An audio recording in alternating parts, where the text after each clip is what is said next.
Trailer பார்த்துட்டு மங்காத்தா விட 100 மடங்கு இருக்குன்னு அஜித் சார் சொன்னார் சார். அஜித் சார் வந்து ட்ரெய்லர் பார்த்துட்டு மெசேஜ் பண்ணாங்க. மெசேஜ் பண்ணிட்டு டே சூப்பராக இருக்குடா, விஜய்க்கு உனக்கும் டீமுக்கும் என்னோட வாழ்த்துக்களை சொல்லிடுறா அப்படின்னு சொன்னாங்க. அவங்க ஷூட்டில் இருக்காங்க, நிறைய டிஸ்டர்ப் பண்ணாங்க. ஆனால் மெசேஜ் ட்ரெய்லர் பார்த்துட்டாங்க, மெசேஜ் பண்ணிட்டாங்க. ஒரு நிமிஷம் மைக் வாங்கிக்கோ, ஒரு நிமிஷம் மைக் கொடுமா, இங்கே கொடுமா சார். இங்கே மைக் சார், ஒரு நிமிஷம். உங்கள் படத்தில் வந்து பிரேம்ஜி எப்பவுமே இருப்பார். அது மாதிரி இப்போ நீங்கள் தமிழக மக்கள் கழகம் தலைவர்கிட்ட வந்து படம் பண்ணியிருக்கீங்க. உங்கள் ஃபேமிலியிலிருந்து தமிழக மக்கள் கழகத்தில் ஒரு எம்எல்ஏ வருவாரா? தமிழக வெற்றி கழகம் எம்எல்ஏ வருவாரா சார்? நீங்கள் அந்த கட்சி பேர் நீங்களே சொல்லி அனௌன்ஸ் பண்ணுங்க. உங்க ஃபேமிலில இருந்து எம்எல்ஏ வருவாங்களா அந்த கட்சிக்கு? எனக்கு அதெல்லாம் தெரியாதுப்பா.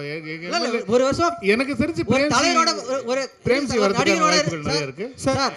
ஒரு நடிகரோட பயணம் பண்ணதுக்கு அப்புறமா ஒரு தலைவரோட பயணம் பண்ணிருக்கீங்க இந்த படத்துல. அதனால அவர் முதல்ல சொன்னதே வந்து அரசியல் வேண்டாம்னு சொன்னாரு.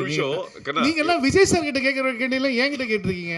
ஒரு நிமிஷம், நான் உங்க ஃபேமிலில இருந்து கேக்குறேன். அண்ணா உங்களோட தனிப்பட்ட கருத்து. இப்போ எங்க குடும்பத்துல இருந்து யாராவது விஜய் சார் கட்சியில சேரும், உங்களுக்கு எதுக்கு சொல்லணும்? நான் என் குடும்பத்தில் நாங்கள் எந்த கட்சியில சேருவோம், உங்களுக்கு எதுக்கு சொல்லணும்? நான் உங்கள் வீட்டில் ஏதாவது பிரச்சனை நான் கேட்குறேன்னா, எங்கள் வீட்டில் பிரச்சனை மட்டும் ஏன் கேட்குறீங்க நீங்கள்?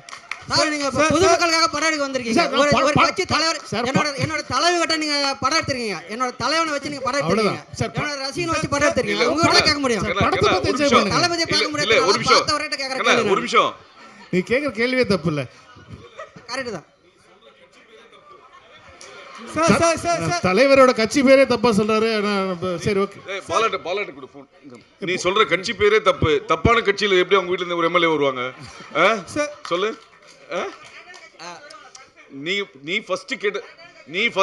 நான் ஃபர்ஸ்ட் என்ன சொன்னேன்? அரசியல் நீ கேட்குற கேள்விக்கு தப்புன்னு நான் சொல்லவே இல்லை. கேட்ட விதம் இல்ல கட்சி பேர் தப்பு. ஆனா இதுக்கு உண்டான பதில் வந்து அடுத்த பிரஸ் மீட்ல நம்ம டீடைலா வெங்கட் பாபு வந்து இல்ல, முதல்ல நான் குடும்பத்துல ஃபர்ஸ்ட் பேசிறேன். ஃபர்ஸ்ட் குடும்பத்துல பேசிட்டு யாரெல்லாம் வந்து நீங்க அது கேக்குறாங்க, பெரிய இம்பார்ட்டன்டான கேள்வி, வாழ்க்கையில ரொம்ப முக்கியமான கேள்வி ஒன்று கேக்குறாங்க. நம்ம என்ன பண்ணலாம்னா நம்ம ஃபேமிலியோட பேசி முடிவு பண்ணிட்டு நம்ம யாரெல்லாம் போலாம் அப்படிங்கறத உங்களுக்கு கண்டிப்பா நான் வந்து அடுத்த முறை சொல்லிடுறேன். Sir Venkat Prabhu sir. Sir Venkat போறோம் பாயப்பா. இல்ல ஆக்சுவலா இந்த படத்துல வந்து மோகன் சார் போட்டிருக்கீங்க. காதலுக்கு நீங்களே சொல்லிங்க, அவரை பார்த்தா இன்ஸ்பயர்னு சொல்லியிருக்கீங்க. அவரு லவ்வுக்கு பயங்கரமான சாங்லாம் போயிட்டுருக்கு, ஃபீலிங் பாட்டெலாம் இருக்கு. பட் விஜய் சாருக்கும் சாங்னா பெரிய அளவுக்கு இருக்கும். இதுல டாப் ஸ்டாரும் லவ்வுக்கு ரொம்ப பெரிய முக்கியத்துவம் வந்திருக்கு. காதல் படம் கிடையாது, அதனால வந்து நிறைய லவ் சாங் இவங்க 3 பேருக்குமே இருக்குமா தனித்தனியா, இல்ல விஜய் சாருக்கு மட்டும் தான் அந்த சாங் வந்திருக்குமா? காதல் எல்லாரோட காதல் பாடல்கள் கேக்குறீங்களா? இப்போ என்ன விஜய் சார் படத்துல உங்களுக்கு மோகன் சாருக்கு ஒரு சாங் வேணும், பிரசாந்த் சாருக்கு ஒரு சாங் வேணும், லவ் சாங். என்ன பண்ணுவாங்க தியேட்டர்ல சொல்லுங்க? ஆடியன்ஸ் என்ன பண்ணுவாங்க?